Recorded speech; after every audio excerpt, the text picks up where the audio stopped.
All right, so now that we're half an hour into the show here, let's talk about what it was like inside of Ford Field. We did it. We got it. No. How was SummerSlam set up different from the way Taylor Swift set up? That's what I wanted. I was not expecting that question. That was a beverage. Quick, I have to Google what it was like inside Taylor Swift. Whoa. That is not what I asked. We couldn't get tickets. I told everyone we got tickets. I made it all. Oh, It's all a lie. You got to hit Dr. Stroke after that.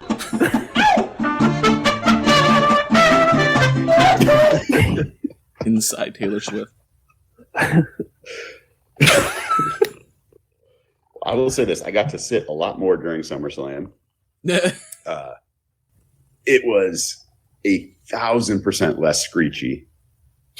I definitely oversold the pop, though. I think a couple came pretty close to when she first came out.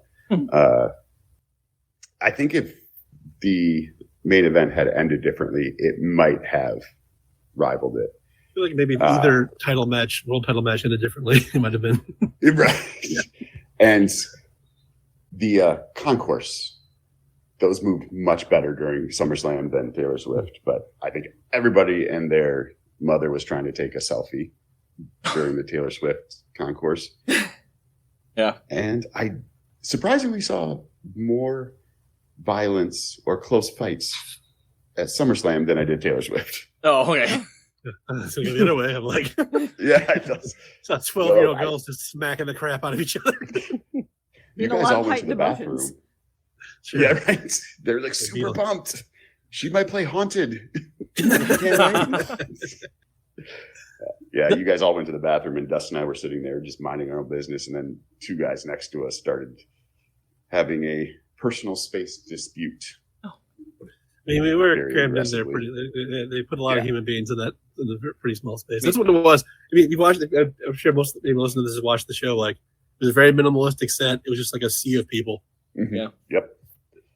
I'm starting to actually believe that attendance number that they're throwing out there may have been somewhat accurate, despite what they. I mean, they definitely. There was a big they did a big walk-up numbers. The day before, they were saying it was like 45,000. So they sold. It seems like more than about 10,000 plus tickets. People that the day of. It's pretty crazy. Maybe that's what that line was. So that might be. I didn't think about that, but maybe that actually is the case. And that was like the box office line. You know what's crazy though is when Dev and I went to WrestleMania at Ford Field, I think they said 83 or something. Yeah, they had the full bowl open. That was the one thing is they had. If I'm going to tell home the way they shot it. The one end zone was basically blocked off, so there was a lot of seats they didn't use. I mean, a good were used at WrestleMania. Fourth of the stadium, was not being used at all. They had probably the biggest curtain I've ever seen in my entire life. Just a big black curtain that blocked off that whole section. Which is crazy that they closed that end off and then had such a minimal setup for like the walk-in and all that. They could have really utilized a better setup for that. That was the one thing that I was kind of disappointed about, was just kind of the lack of respect. It almost seemed like. Yeah, in previous years, like that big end zone they didn't use would have been a giant stage. Right. Yeah. And it was just you couldn't even see most people. In fact, most people in the crowd could not see the wrestlers, so they got to the ring area because the way it was set up. So we had that same conversation about the Titantrons were showing the wrestlers' videos and not their entrance. So so if I've ever seen like entrance pops weren't super loud till they got closer to the ring, so people could not see them. Interesting. There's no elevation. They're on the ground, so there was not even like an elevated ramp. And the reason why they did that is because Ford Field is kind of behind the times in terms of their video boards. They only have 2 video boards, one on each end zone. Okay. And the way that, obviously, if you go back and watch, I was going to ask you guys if you went back and watched it on TV at all. There was 2 things I noticed. First of all, those video boards during the entrances were in a lot of shots. Yes. Which is the reason why they couldn't put the entrances in the video boards when they were coming out. Oh, that makes sense. There's a production reason. They didn't want the weird video, endless tunnel of people. The second thing, there was a very, very predominant use of like laser / spotlighting on the the show on Peacock, the actual presentation on TV, that I did not note while we were there. Yeah.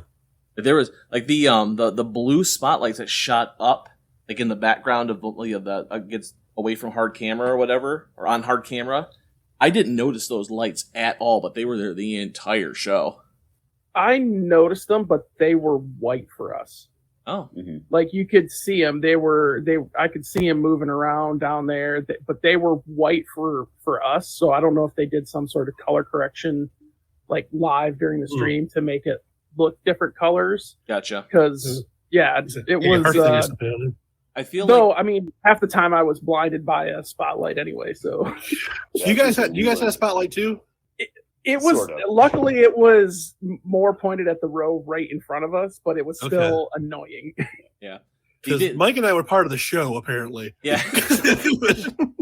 In fact, there's one shot. I sent you guys a screenshot in the group. There was one shot during the Money in the Bank cash-in where they cut to our section, and you can very clearly see the two of us standing there. And there's a giant spotlight on us. Those guys get it. Our section was well lit. Yeah. Sunglasses on at certain points. It was bad. It was like a distracting thing.